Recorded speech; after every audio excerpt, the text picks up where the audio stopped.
मोठी बातमी एकनाथ शिंदेच्या शिवसेनेला मोठा धक्का बसला असून मुख्यमंत्र्यांच्या दौऱ्या दिवशीच शिवसेनेच्या माजी मंत्र्याने राजीनामा दिला आहे। छत्रपती संभाजीनगरचे शिवसेना नेते माजी मंत्री प्राध्यापक सुरेश नवले यांनी प्रातिनिधिक सदस्यत्वाचा राजीनामा दिला। मुख्यमंत्री एकनाथ शिंदे हे भाजपच्या दबावाखाली असल्याचा आरोप नवले यांनी केला।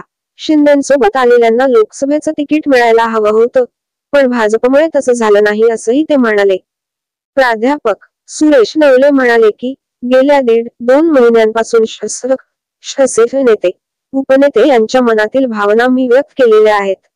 ज्यांनी सर्वस्वपणाला लावून मुख्यमंत्र्याची सोबत देऊन त्यांचे नेतृत्व मान्य केलं त्यांना उमेदवारी मिळत नसेल तर हे दुर्दैव आहे। एका अर्थाने त्यांचे हे राजकीय बळी देण्याचं काम सुरू आहे। हे मी लोकांसमोर मांडण्याचा प्रयत्न केला आणि हाच प्रयत्न बहुधा पक्षातील नेतृत्वाला आवडलेला नसावा। मुख्यमंत्र्यांनी मित्रपक्षाचा दबाव झुगारून जे सोबत आले त्यांना तिकीट देणे अपेक्षित होतं, उमेदवारी देणं अपेक्षित होतं।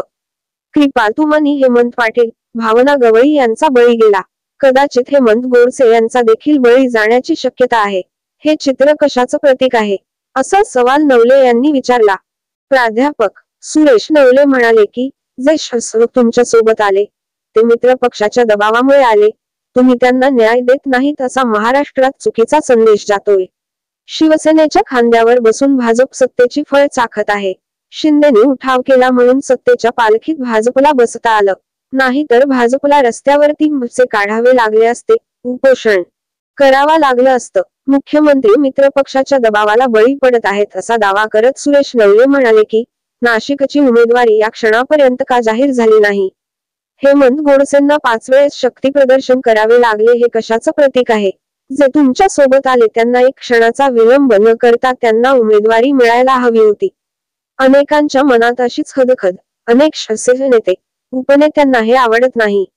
लोकसभेच्या निवडणुकीनंतर शिवसैनिक आणि जनता याचे उत्तर देईल।